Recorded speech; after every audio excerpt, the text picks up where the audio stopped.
Buongiorno, welcome back to another Genre Art with JB. This is going to be my second Loomis Method art tutorial. Well, technically third, but second area covering the Loomis Method. And today we're going to be looking at drawing the human figure in 3/4 view using the Loomis Method. So one of the first things I like to do when I'm drawing the figure, right, is I want to get my head masked in, so I'll usually come down, and because I'm going to do this as a cover, I'm probably going to have a figure here and have a figure in the foreground.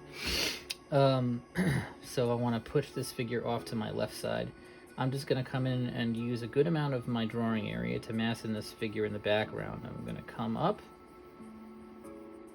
towards the top here, mask in a circle, and nail in the silhouette of my head, which I've already really started to do. And then what I'm going to do is come in and get my cross for my nose and mouth. Halfway between the top of the head and the chin, I'm going to come down and just find my eye line. Maybe I want to come up and find that hairline. And I want to make sure that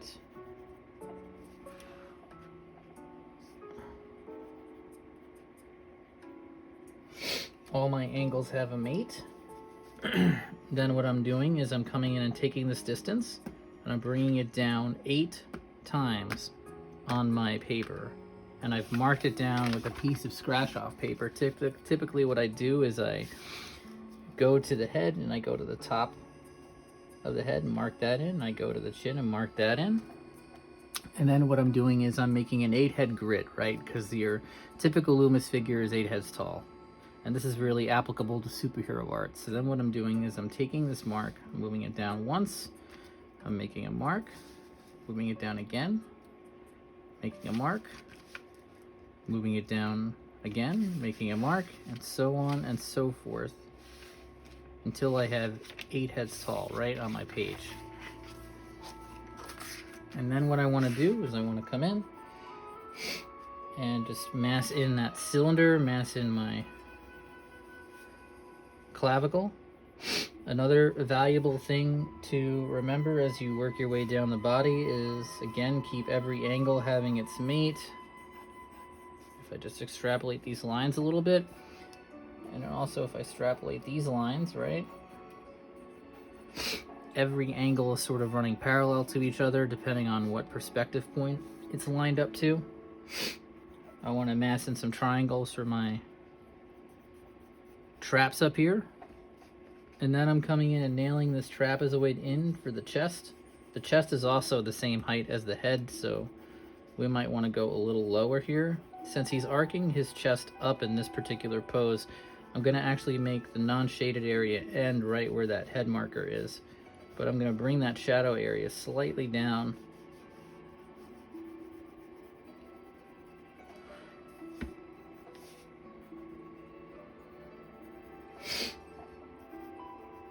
Another thing to do as you're working on this is you want to mass in that center line real quick.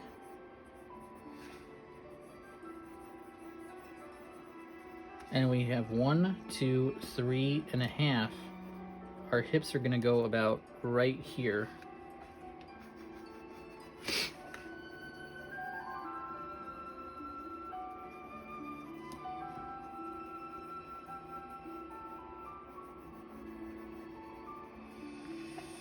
And I can cut that in a little bit. I can see that that's a little too far out.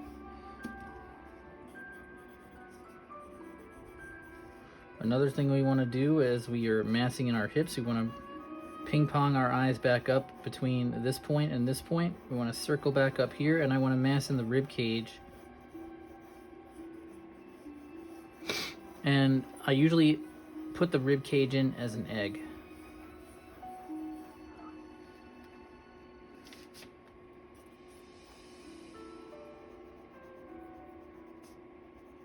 Then notice how everything is kind of going and lining up with my center line. I'm creating a lot of tension here.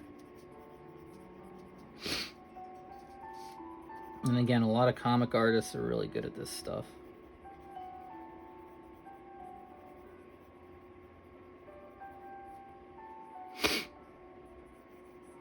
Guys like Brett Booth, really good anatomists, right?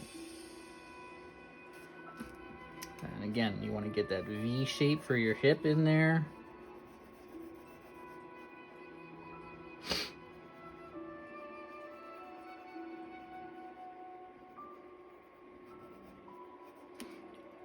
Come out and get his leg on either side.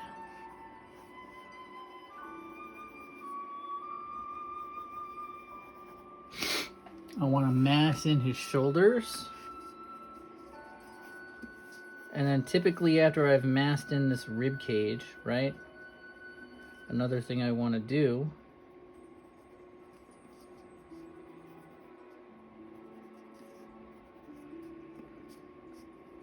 I just don't want to over render this.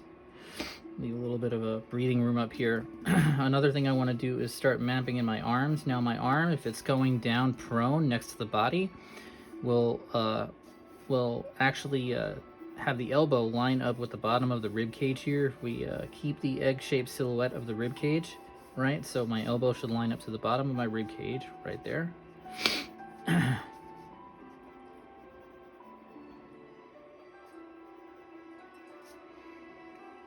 And it's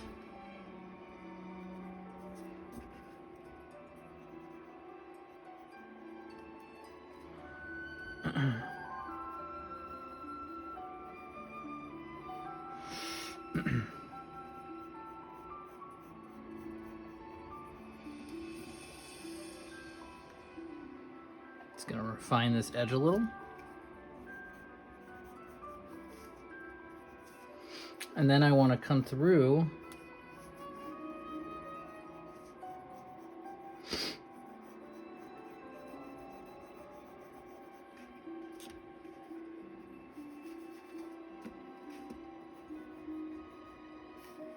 one, two, three. 1, 2, 3, 4. So I want to bring this up a little bit.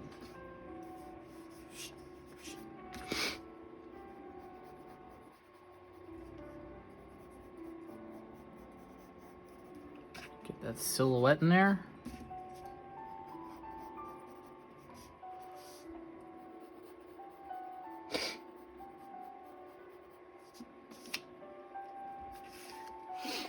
All right.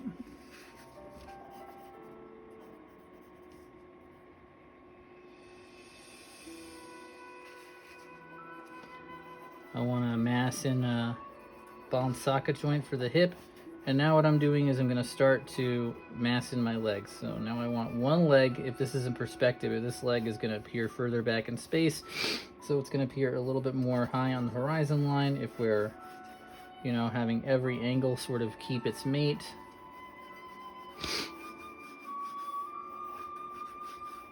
Do a little S-curve here, a little Riley S-curve.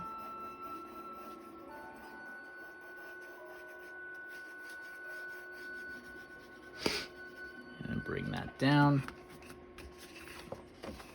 And now you can see I'm really starting to mass in those proportions nicely. Come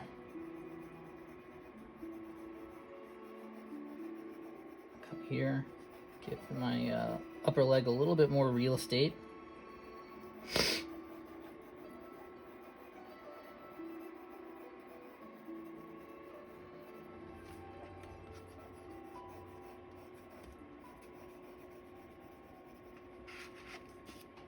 That's a little too much real estate.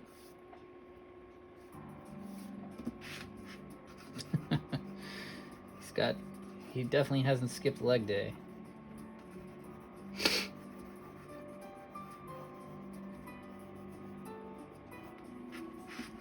Before I get too involved in this, what I want to do is just come in.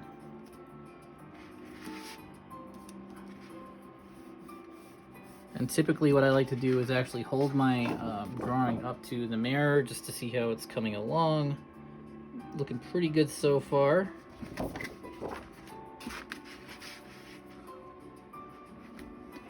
And let me just check the time. We're only at 9:50.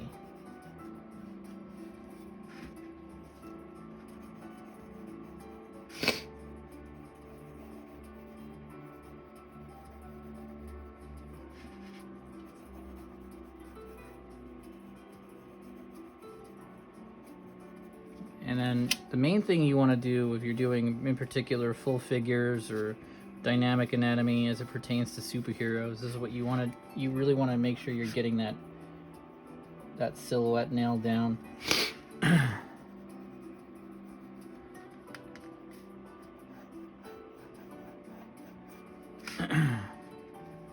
And you want to make sure you're leaving enough real estate for the legs, right? One mistake people do is they tend to make the torsos way too long when they're drawing in the torsos. You don't want to do that. And you don't want to also, another thing people do is they make the lower leg way too thick. Lower leg is actually not that thick. Want to draw through. Notice how I'm trying to draw through all my shapes here. Beef up the shoulder a little bit.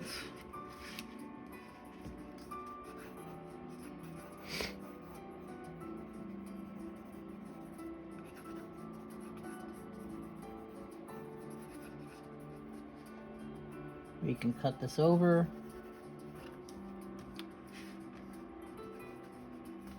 You know, getting those hips and that crotch line right, pretty important. People usually have a decent amount of trouble with that. Just practice, right? Practice, practice, practice. If we're gonna give him briefs, I don't know if we're gonna give him briefs.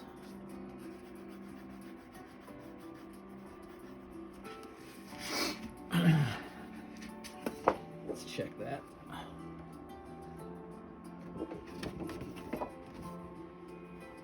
That's not bad at all.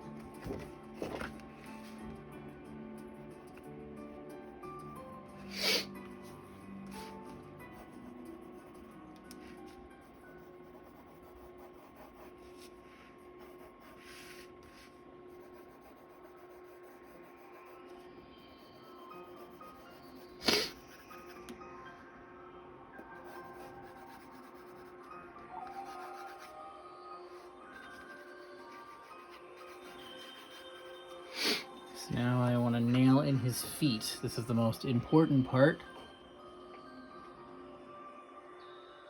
Trying to get an exact 1-to-1.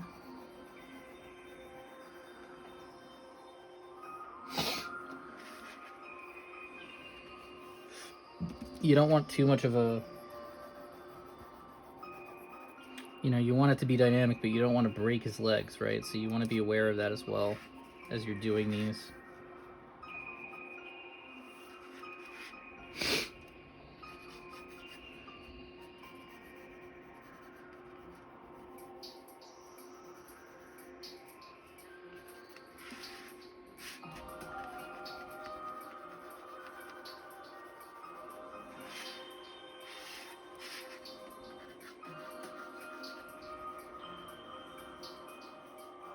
Come in and I can nail in his abs.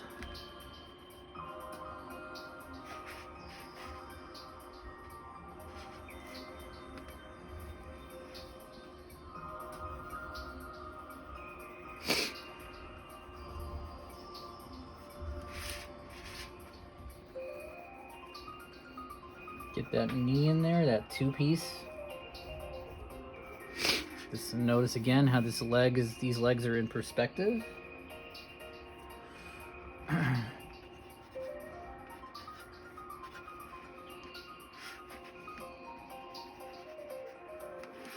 Neck a little bit thicker.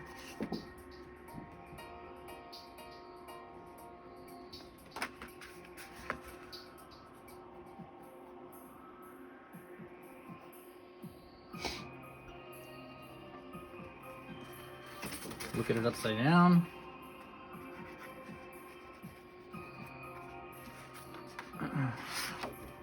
Look at it, mirror test it.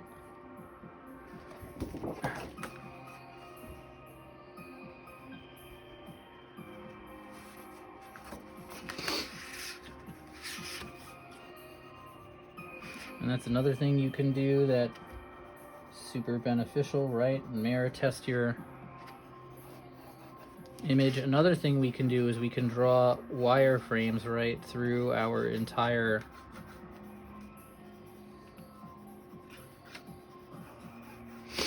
You know, if this all fits within a specific wireframe, you know that your proportions are correct.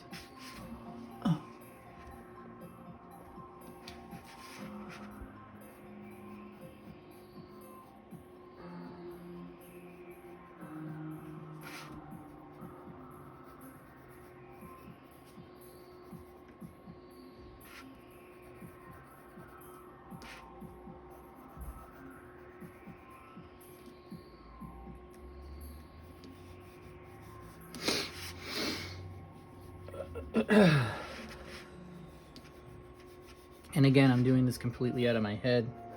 I don't have reference here, just going with the flow.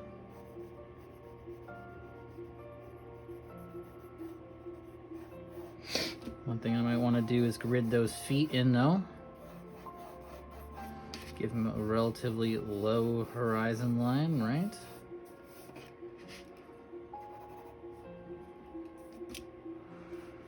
Of course, if I do that, then I've got to bring this knee down.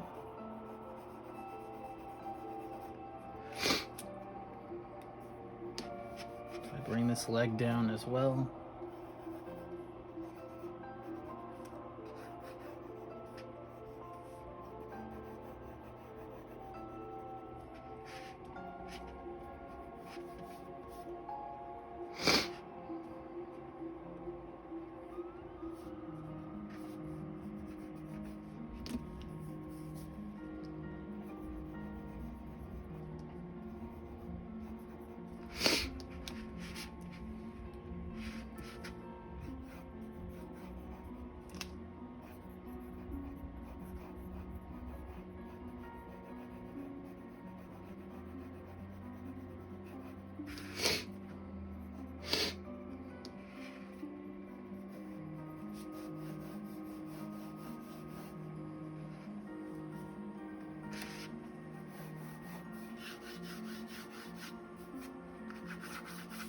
Right, you want all this to be in perspective.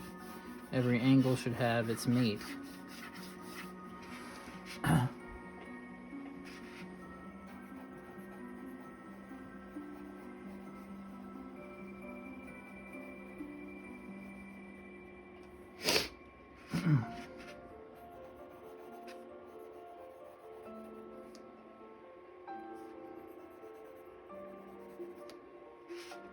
It's looking pretty decent. Let's do the mirror test real quick. Nice, I like what I see.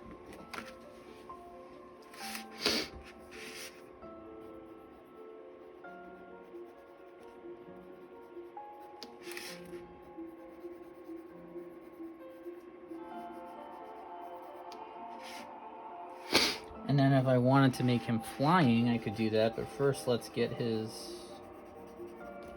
arms in here.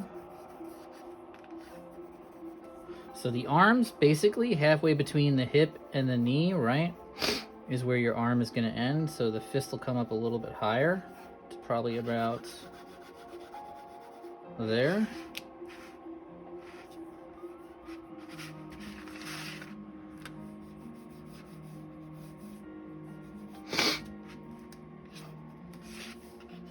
And I think what I'm going to do is break this into 2 parts, right? So we're already at 19. So what I'll do is I'll just get the structural elements of the figure masked in here, and then I'll cut it. And then part 2, I'll be adding in details.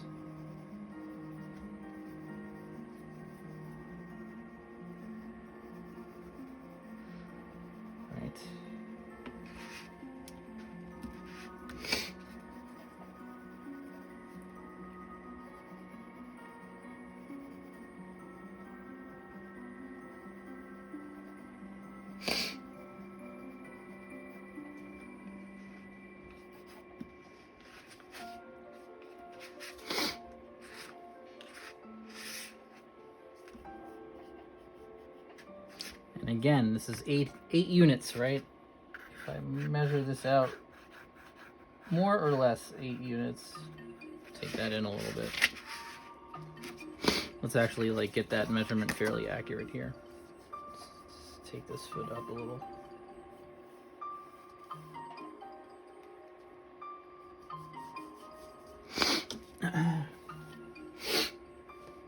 So I do apologize, I have a little case of the sniffles, but don't worry, I've been vaccinated. I'm just gonna stop and take a sip of my coffee over here.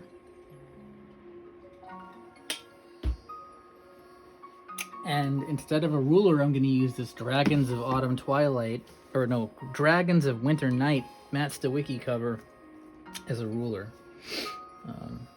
Do not recommend doing this at home. You want to use a real ruler. You know, it's always good to use the tools of the trade, right? Not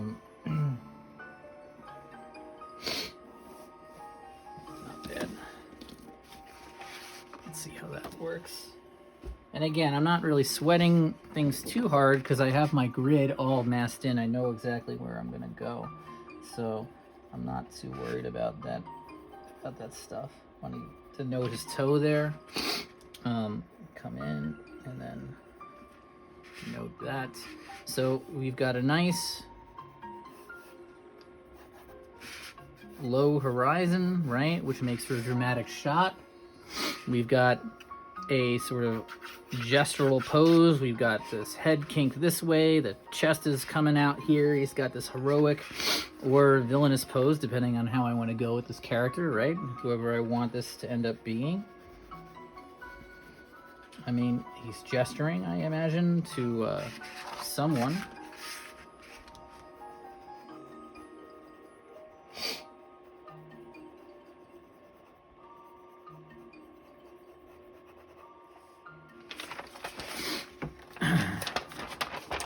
To I do not know what, where, when, why, but gesturing to someone.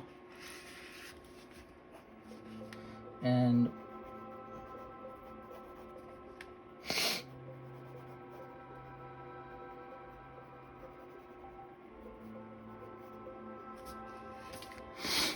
that's that. That's, you know, the rough structure of the figure using the Loomis method, right? So that's step one. Step two, what I'm going to be doing is I'm going to be amassing in the details. So that will be coming out shortly, right? All right, guys. Well, thank you for joining me today. Arrivederci, and until next time, happy drawing.